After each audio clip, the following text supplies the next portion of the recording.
Hello again, everybody. This is Renee, and welcome to the audio version of Exploration's weekly newsletter for the week of September 4th, 2020. Before we get started, I want to remind everyone about our 10-minute surveys for those in the music industry and consumers of music.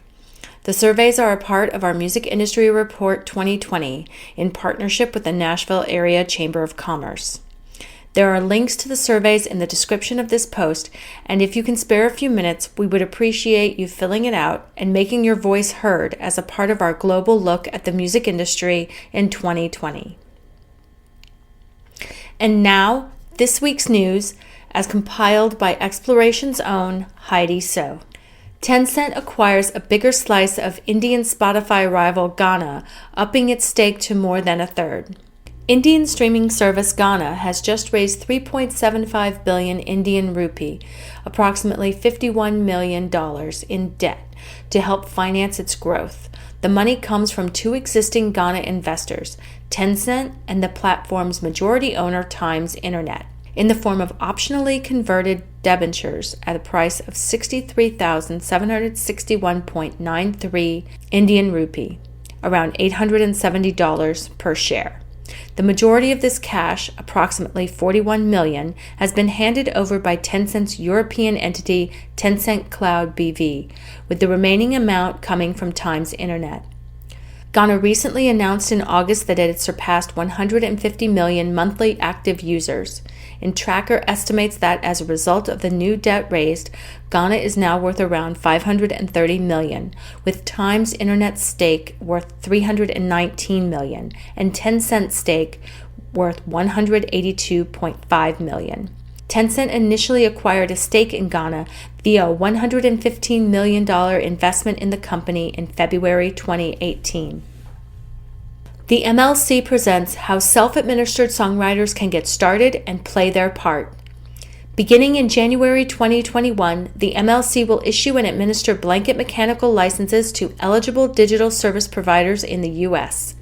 The MLC will then collect the royalties due under those licenses from the DSPs and pay music publishers, administrators, and self-administered songwriters, composers, and lyricists.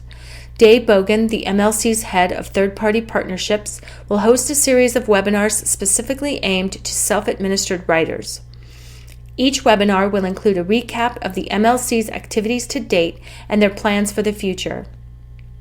Dave will also explain how self-administered writers can become members of the MLC and will help guide them through the process of organizing their musical works data now, ahead of the rollout of the MLC's new user portal for members. The Show Must Be Paused issues new set of demands to the music industry. After the death of George Floyd at the hands of Minneapolis police in May, an organization formed by music industry executives Jamila Thomas and Brianna Ajiman under the name #The Show Must Be Paused began with a call for a single-day shutdown and soon grew into a movement that called for change across the entire industry. Major labels, Live Nation, AEG, and many other companies pledged millions of dollars and major overhauls to their policies within a matter of weeks. Recently, Thomas and Ajiman issued a new series of demands directed at all organizations operating in the world of black music that, broadly speaking, called for executive leadership rationale and what percentage of companies' leadership is black, fair pay for all, career development opportunities, allocating budget to support black executive and professional representation in music departments other than just urban or black music, and more. Amazon brings Twitch's live streams to its Amazon Music app. Amazon announced this week that Twitch's live streams will now be available in the Amazon Music app on iOS and Android, with the goal of allowing fans and artists to connect amid a pandemic where in-person concerts have been canceled. Due to the increase in online entertainment, in Q2 2020, Twitch grew 56% in hours watched compared with Q1, passing the 5 billion mark. By July 2020, the music and performing arts category on Twitch had grown 387% year over year to 17.6 million hours watched. Spotify is also developing a virtual events platform expected to launch soon, and YouTube touts its concert footage and live performances as a reason to sign up for its YouTube Music Premium service. Facebook Watch hits 1.25 billion monthly users. Facebook's video arm Watch is now bringing in more than 1.25 billion users each month, according to the platform. Due to the COVID pandemic, there has been increased traffic for Watch, says the company, with a noticeable spike in live-streamed content and more viewership for gaming, fitness, and religious spiritual content. Gaming live streams now draw more than 200 million viewers each month, and watch time for Facebook gaming content shot up 75% from the beginning of this year to June. Reported by Variety, Facebook's 1.25 billion count not only includes people who actually watch live-streamed or crystallized content, but also anyone who live-streams at least 1 minute of a video on the platform.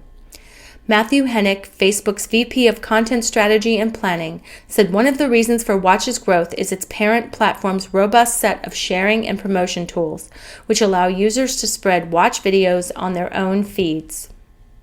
Stat of the week: nearly a third of people in the U.S. are using music streaming subscriptions. According to the 2020 Streaming Forward report from the U.S.-based Digital Media Association and created in conjunction with Meta Research, in 2019, digital services saw U.S. consumers spend on music streaming subscriptions hit $6.93 billion, up 25.2% year-on-year. This figure was generated via 87.5 million paid streaming accounts as of December 2019, says the report, shared by 99 million legitimate subscribers. Considering there are around 328 million people living in the U.S., this means that nearly a third of the country's residents are now subscribers, whether they pay the bill directly or otherwise, to music streaming services. The report continues to state that there were a total of 116.7 million users of ad-supported audio streaming services in 2019.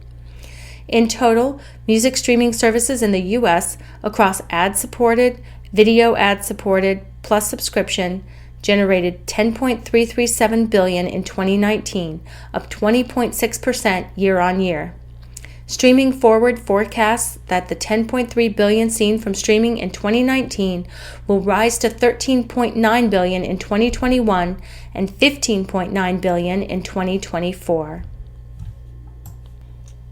And now from the random rambling section of our newsletter, two of my most favorite people, Henry Rollins and Steve Vai, sat down to discuss Steve Vai's music, his guitars, Strats versus Les Pauls, Steve making his own guitar, and so much more. Find the link to this video below in the description or in the print version of our newsletter at exploration.io/news. And finally, my own little morsel for you. And yes, it's about Steve Vai. Steve Vai is truly one of my favorite people and one of my favorite guitarists. But did you know that he is also an accomplished artist? Yes, that's right, an accomplished artist. He started sketching and working on art while on the road, and in December 2019 had a solo art show called Steve Vai, An Earth Dweller's Return, at the Fathom Gallery in Los Angeles. The show was great, and I was lucky enough to attend the artist reception, meet Steve, and chat with him for a bit about the awesomeness of his first album.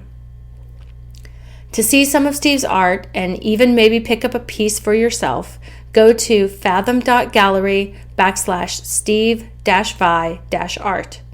And if you're ever by my office, you can see a piece that I picked up myself called There's a Tree in the Sky. Thank you all for listening. Don't forget to subscribe, and please remember, even though some days are harder than others, be kind to each other.